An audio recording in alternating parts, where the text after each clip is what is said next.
오늘 행복한 교회 전 가족, 우리 전 가족이 한 자리에 모여서 예배를 드리고 있습니다. 해피키즈, 우리 해피키즈가 골고루 있어요. 우리 해피키즈 예배 잘 드릴 수 있죠? 행복한 뉴스도 있고요. 우리 행복한 교회 모든 성도님들이 오늘 이 자리에서 예배를 드립니다.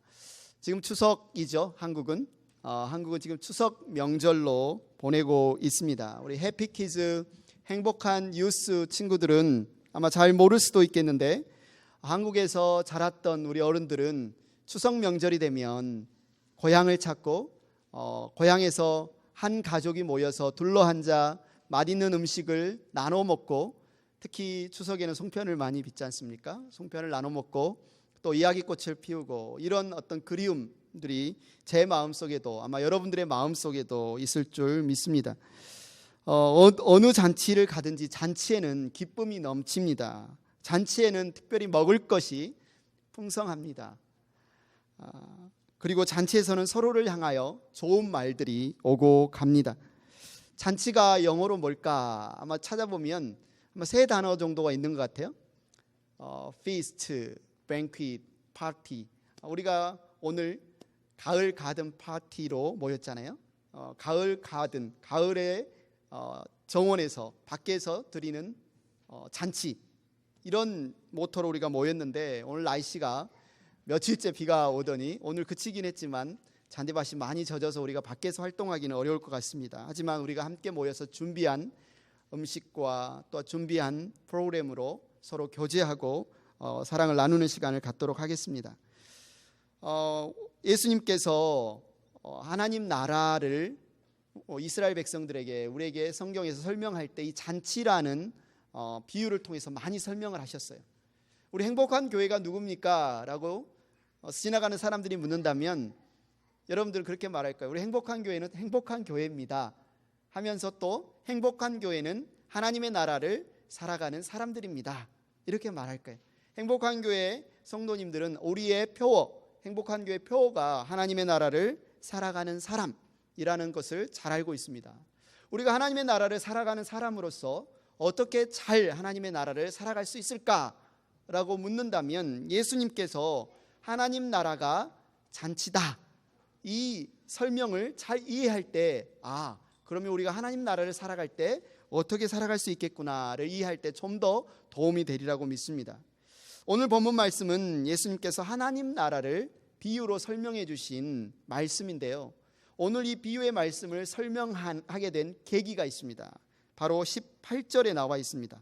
이렇게 말하고 있습니다. 요한의 제자들과 바리새파 사람들은 금식하고 있었다. 사람들이 예수께 와서 물었다. 요한의 제자들과 바리새파 사람의 제자들은 금식하는데 왜 선생님의 제자들은 금식하지 않습니까? 해피키즈, 금식이 뭔지 알아요? 뭐예요 금식이? 예, 맞아요. 하나님께 기도하기 위해서 아무것도 안 먹고 밥을 굶으면서 음식을 끊고 기도하는 것, 아주 잘 설명했어요.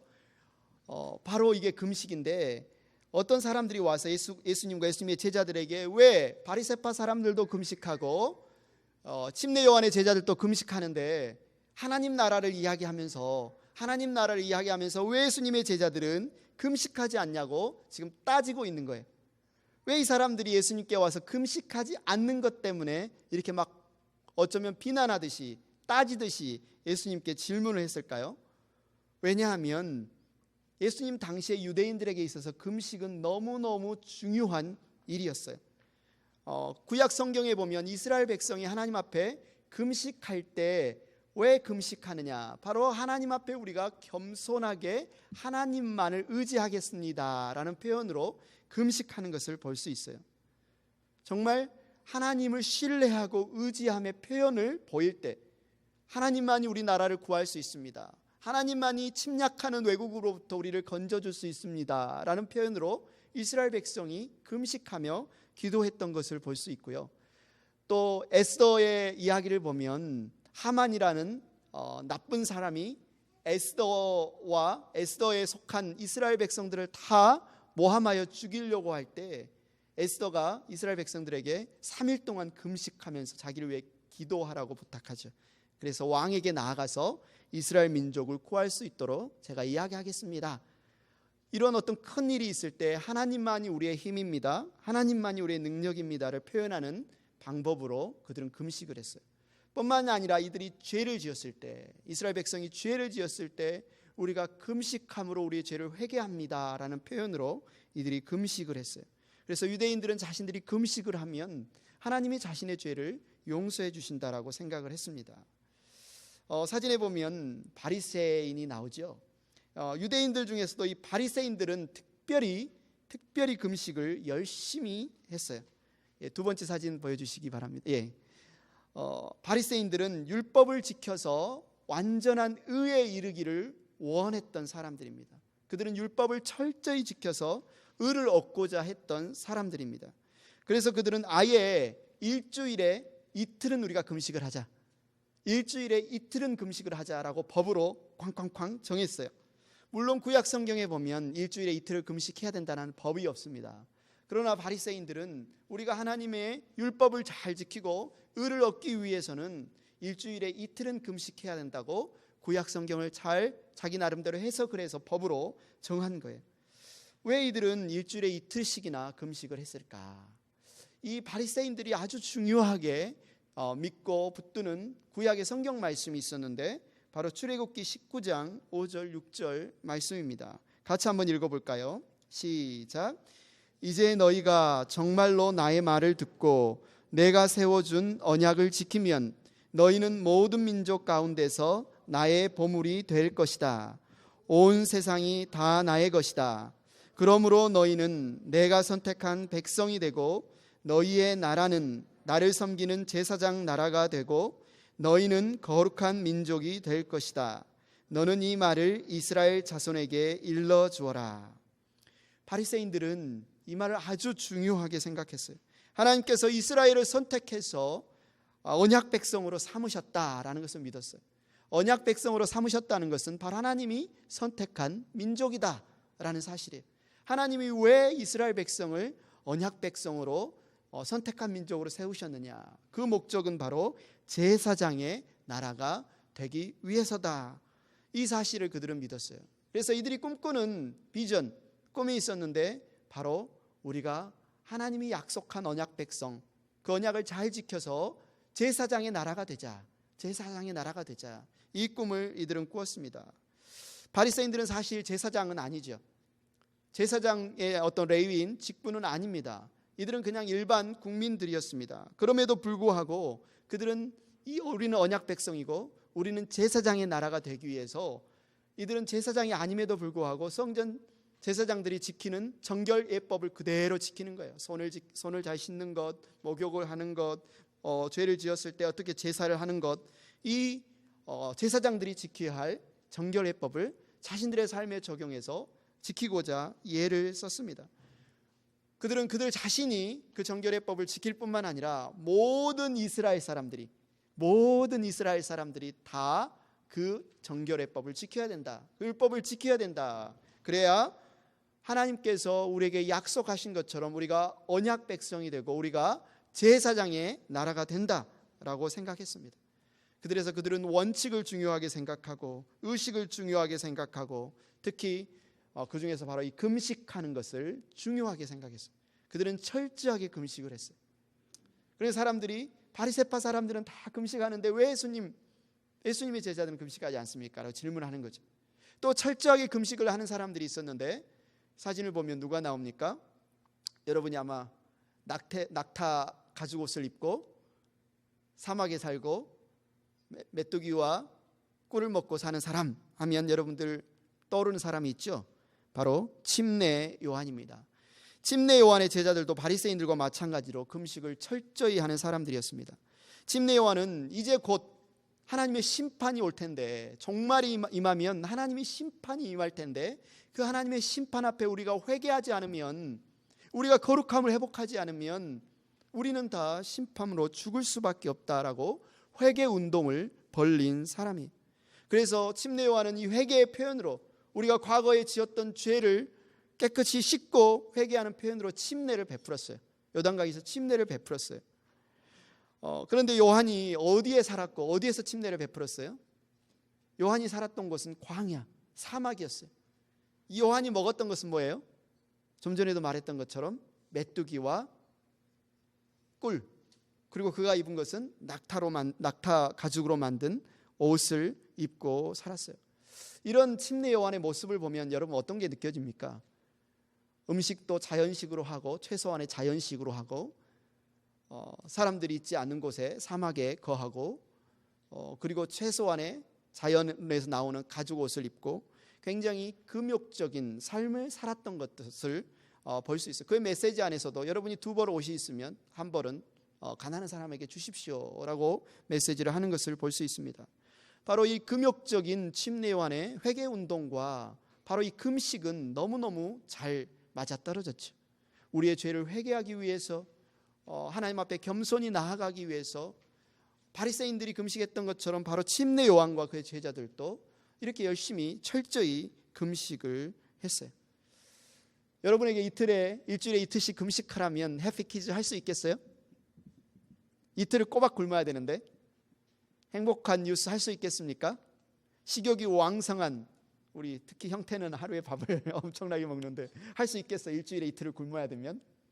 못 알겠죠. 새벽부터 빵을 밀어야 되는 우리 성도님들도 일주일에 이틀 금식하는 것 정말 쉽지 않을 겁니다. 그런데 이 바리새파 사람들과 침례 요한의 제자들 어떻게 했다고요? 철저히 그렇게 금식을 했다고요.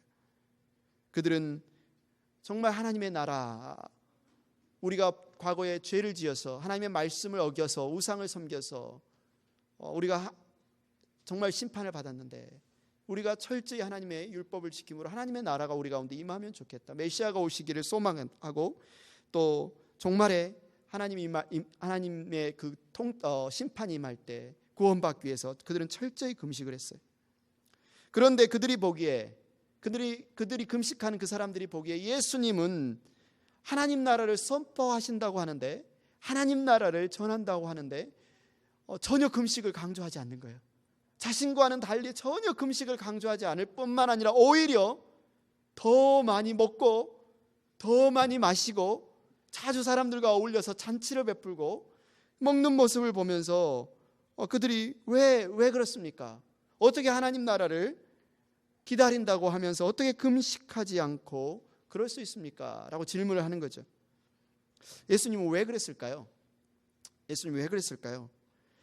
성경에 보면 예수님께서 하나님 나라에 대해 설명할 때 좀 전에도 말했던 것처럼 잔치에 자주 비유하시는 것을 볼 수 있는데 예수님은 왜 금식하지 않느냐고 따지는 사람들에게 19절에서 이렇게 말씀합니다. 혼인잔치는 결혼식을 말합니다. 결혼식. 혼인잔치에 온 손님들이 신랑과 함께 있는 동안에 금식할 수 있느냐? 신랑을 자기 곁에 두고 있는 동안에는 금식할 수 없다. 무슨 말입니까? 예수님은 하나님 나라는 혼인잔치와 같다. 혼인잔치에 온 손님들은 신랑과 함께 즐겁게 먹고 마시는 것이 당연하지, 정말 신랑 신부를 축하하러 와가지고 아무것도 먹지 않고 그렇게 있는 것은 혼인잔치에 온 손님답지 않다, 마땅하지 않다, 이렇게 말씀하고 있습니다. 예수님은 이 땅에서 사역하시면서 하나님 나라를 전하시면서 하나님 나라는 잔치와 같다, 그래서 사람들에게 이 잔치에 참여하라 라고 초대하신 것을 볼 수 있습니다. 하나님께서 잔치를 베풀었다, 이 잔치에 어서 참여하라. 그래서 이 예수님의 초대에 믿음으로 반응하고 회개한 사람들은 예수님께 왔어요. 세리들, 죄인들, 그렇게 반응한 사람들과 함께, 찾아온 사람들과 함께 예수님은 함께 먹고 함께 마시고 즐겁게 잔치를 즐겼던 것을 볼 수 있습니다. 예수님은 종말에 하나님 나라에서 주어질 그 구원을 이 잔치라는 그림을 통해서 사역하시면서 보여주신 거예요. 하나님이 우리에게 베푸시는 구원이 우리에게 얼마나 큰 기쁨이 되는가, 하나님의 베푸시는 구원이 우리 가운데 얼마나 만족과 회복을 주시는가를 이 잔치를 통해서 우리에게 보여주시는 것입니다.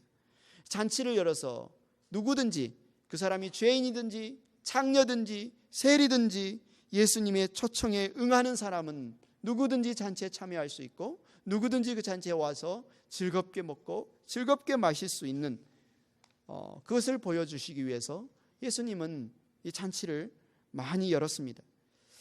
그래서 당시에 사람들이 예수님을 별명을 붙였는데 뭐라고 별명을 붙였는지 아십니까? 마가복음 11장 19절을 같이 한번 읽어보겠습니다. 시작.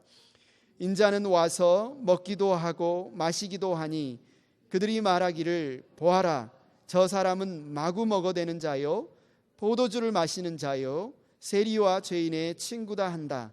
그러나 지혜는 그 한 일로 옳다는 것이 입증되었다. 예수님은 어떻게 사람들에게 하나님 나라를 보여주셨냐면 즐겁게 마시면서, 같이 즐겁게 마시면서 또 즐겁게 먹으면서 잔치를 베풀면서 정말 하나님 나라가 바로 이런 것이다 라고 사람들에게 보여주었다고 말했죠. 그러나 세리들과 죄인들, 이런 사람들은 바리새인들과 경건한 유대인들이 생각하기에 아주 부정한 사람들이고 절대로 어울려서는 안 될 사람들로 생각했어요. 그런데 예수님은 세리들과 죄인들과 함께 먹기도 하고 함께 마시기도 하고, 그러니까 이 사람들이 전혀 마음에 들지 않는 거죠. 그러면서 하나님 나라를 이야기하면, 하나님 나라를 기다리면 금식하며 겸손히 구해야 할 텐데 오히려 더 먹고 마시는 것을 보면서 예수님에게 세 가지 별명을 붙였는데, 한글 표현으로는 마구 먹어대는 자, 마구 먹어대는 자. 이게 좀 경멸적인 표현입니다. 영어로는 glutton이라고 했는데 많이 먹는, 뭐라고 할까요? 하여튼 안 좋은 표현으로 너무 많이 먹기를 탐하는 자, 뭐 이런 표현입니다. 포도주를 마시는 자, 영어 표현해 보니까 이것을 술고래, 술 주정뱅이라고 불렀다는 거죠. 그리고 세리와 죄인들의 친구, 저 더러운, 저 불결한, 저 부정한 사람의 친구, 이렇게 별명을 부를 정도로 예수님은 즐겨 먹고 즐겨 마셨습니다. 그래서 오늘 본문에 보면 사람들이 예수님께 와서 따집니다. 도대체 당신도 하나님의 나라를 이야기하면서 회개와 종말에 있을 일들을 가르치면서 어떻게 금식하지 않고 그렇게 먹고 마실 수 있느냐? 예수님이 그들에게 대답합니다. 혼인잔치에 온 손님들이 신랑과 함께 있는 동안에 금식할 수 있느냐? 신랑을 자기들 곁에 두고 있는 동안에는 금식할 수 없다. 미국 결혼식도 그렇고 한국 결혼식도 그렇고, 결혼식 하면 먼저 결혼 예식이 있습니다. 먼저 결혼식장에서 사람들이, 하객들이 앉아서 이렇게 행진해서 들어가고 축하도 부르고 주례사도 있고, 그 다음에 이렇게 서로 반지 교환한다든가 또 부모님들 가운데 맞절 인사한다든가 이런 결혼 예식을 하잖아요. 결혼 예식을 다 하고 나서 2부 순서로 이제 식당, 피로 현장으로 가서 같이 음식을 먹고 나누는, 이게 이제 오늘날 미국과 한국의 혼인 예식, 결혼식 문화인데요. 그러나 당시에 유대인들의 결혼식은 그렇지 않았어요. 유대인의 결혼식 문화는 신랑이 신부 집으로 갑니다. 신랑이 신부 집에 가서 신부를 데리고 이제 다시 자기 집으로 오는 동안 하객들은 다 신랑 집에서 기다리고 있습니다. 신랑 집에서 기다리고 있다가 신랑이 신부를 데리고 딱 오면 그때부터 결혼식이 열리는데, 그 결혼식은 뭐냐면 같이 식사를 즐기는 거예요. 같이 피로연을 즐기는 거예요. 따로 결혼 이렇게 세레모니가 있는 것이 아니라 신랑 신부와 함께 온 하객들이 모여서 즐겁게 먹고 즐겁게 마시고 즐겁게 춤추고 즐겁게 노래하는 것이 당시의 결혼식이었어요. 그래서 결혼식에서 가장 중요한 것은 뭡니까? 하객들이 와서 같이 즐겁게 먹는 거예요. 즐겁게 노는 거예요. 즐겁게 마시는 거예요. 그런데 당시에 결혼식은 요즘처럼 한 끼 뷔페에서 아니면 식당에서 한 끼 먹고 피로연으로 끝나는 게 아니라 대체적으로 밤 늦게까지 진행이 되는 거예요. 그냥 한 끼 먹고 끝나는 게 아니라 코스 요리가 계속 나오는 거죠. 코스 요리가. 그래서 한 요리가 끝나면 다음 요리가 나오고 다음 요리가 나오고, 그래서 결혼식에서 먹고 마시고 노래하고 춤추고, 이것을 통해서 신랑 신부를 축하하는 것이 당시의 문화였어요. 그런데 결혼식에 참석해서 나 오늘 금식하는 날이야, 나 오늘 금식하는 날이야, 먹으면 안 돼. 만약 결혼식과 금식하는 날이 겹쳤다고 해서 나 오늘 금식하는 날이야, 나 안 먹을래, 이렇게 할 수 있느냐는 거죠. 있느냐는 거죠. 그럴 수 없다는 말입니다. 우리 해피키즈 친구들 삼시세끼란 말 들어봤습니까? 삼시세끼? 욕하는 말이 아니고요. 하루에 3끼니를 먹는다. 하루에 밥을 3번 먹는다. 아침, 점심, 저녁. 요즘 우리는 아침, 점심, 저녁 세 끼를 먹는 게 너무나 당연하죠. 누구나 뭐 밥을 어떻게 먹어요 하면 삼시세끼 먹는데요 라고 말합니다. 그러나 역사적으로 보면 이렇게 사람이 인류가 하루 세 끼를 먹는 것이 그렇게 오래되지 않았답니다. 뭐 200~300년도 되지 않았다고 합니다. 보통 사람들, 넉넉한 사람들 아닌 이상에는 보통 두 끼나 한 끼, 가난한 사람들은 하루에 한 끼 먹기도 쉽지 않았답니다.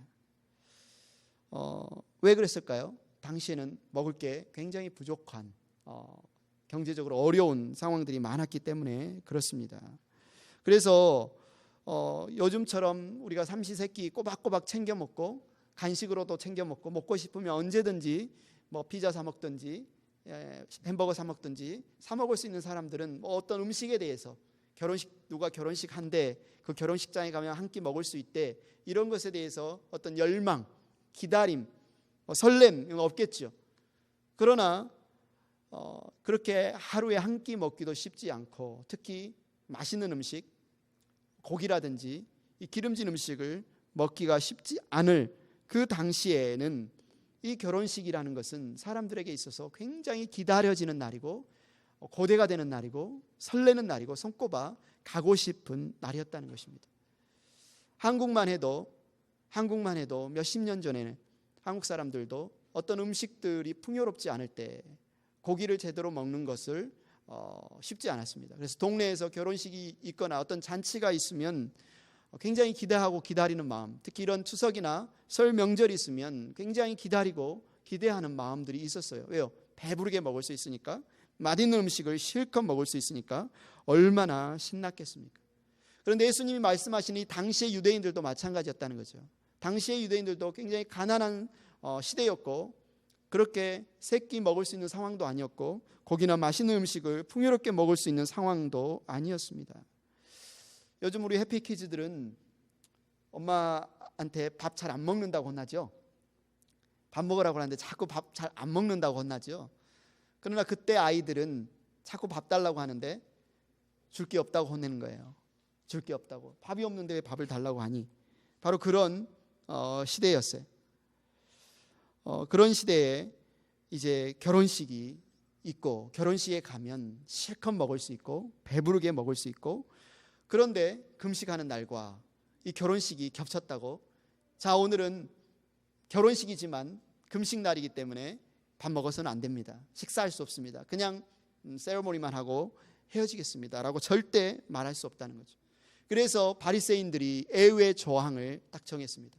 만약에 금식하는 날에 결혼식이 겹치면 금식하지 않아도 된다. 만약에 금식하는 날에 결혼식이 겹치면 그날은 금식하지 않고 얼마든지 먹어도 된다라는 예외 조항을 만든 겁니다. 그래서 예수님께서 그 예외 조항을 가지고 와서 지금 이렇게 말씀하시는 거예요. 혼인잔치에 온 손님들이 신랑과 함께 있는 동안에 금식할 수 있느냐? 신랑을 자기들 곁에 두고 있는 동안에는 금식할 수 없다. 신랑이 있는 동안, 신랑 신부가 있고 결혼식 하는 동안은 마음껏 먹고 마음껏 마시고 마음껏 즐기는 것이 마땅하다. 참으로 놀라운 이야기입니다. 예수님이 지금 하나님 나라를 무엇으로 말씀하느냐? 바로 혼인잔치로, 혼인잔치가 열린 것으로 정말 비유해서 설명하고 있습니다. 왜 이게 놀라운 이야기냐면 당시의 바리새인들은 아직 하나님 나라가 오지 않았다. 그 하나님 나라를 정말 간절히 기다리면서 금식하고 율법을 지키고 어떻게든 그것으로 하나님 나라를 기다리고 있었고, 침례 요한의 제자들도 곧 이 말, 그 종말의 때를 준비하면서 회개 운동을 벌이고 있었는데 예수님이 지금 무엇을 선언하는 거예요? 하나님의 나라가 이미 임했다. 하나님의 나라가 이미 임했고 하나님이 약속하신 그 구원의 큰 잔치가 이미 열리고 있다라고 선포하신 겁니다. 마가복음 1장 15절에 보면 예수님께서 공생의 사역을 시작하시면서 이렇게 말씀을 선포하셨습니다. 때가 찼다. 하나님의 나라가 가까이 왔다. 회개하여라. 복음을 믿어라. 어떤 때가 찼다는 말입니까? 하나님의 나라가 가까이 왔다는 말이 무슨 말입니까? 구약에 예언된 하나님의 구원의 때가 가까이 왔다는 말입니다. 이사야, 에레미야, 수많은 선지자들을 통해서 구약에 예언된 하나님의 구원의 때가 이미 가까이 왔다. 시온에 하나님의 나라가 이루어지고 있다. 구약 성경에 보면 하나님의 구원의 때를 큰 잔치가 열리는 것으로 그림 그려지고 있는데, 바로 그 구원의 큰 잔치가, 하나님 나라의 큰 잔치가 지금 이미 시작되었다라고 예수님이 지금 선언하신 겁니다. 예수님이 하신 말씀, 이제 하나님의 나라를 기다리고 준비하던 시대는 다 끝이 났다. 이제는 하나님의 나라가 시작되었다. 이제는 하나님의 나라를 기다리고 그 잔치를 기다리는 때가 아니라 그 하나님의 나라의 잔치에 참여해서 함께 먹고 함께 마시고 그 잔치를 즐기는 때가 되었다라고 말씀하고 있습니다. 여러분이 지금 이 예수님이 하시는 말씀을 듣는 그 청중들의 있는 그 자리에 여러분이 서 있다고 생각해 보십시오. 얼마나 이게 놀라운 일이겠습니까? 얼마나 충격적이겠습니까? 나는 지금 하나님의 나라가 아직 오지 않았다 생각하고 열심히 지금 금식하고 열심히 준비하고 있었는데, 회개운동을 하고 있었는데 하나님의 나라가 이미 시작되었다. 지난주에 대한민국 대통령 문재인 대통령이 북한을 방문했습니다. 김정은 국방위원장과 만나서 3차 정상회담을 하고 15만 명이 모인 북한 주민 앞에서 연설을 했습니다. 우리 민족은 5천 년을 함께 살았고 70년을 떨어져 살았습니다. 이제 우리 민족은 함께 살아야 합니다. 70년의 적대 관계를 완전히 청산하고 평화의 시대가 열렸습니다.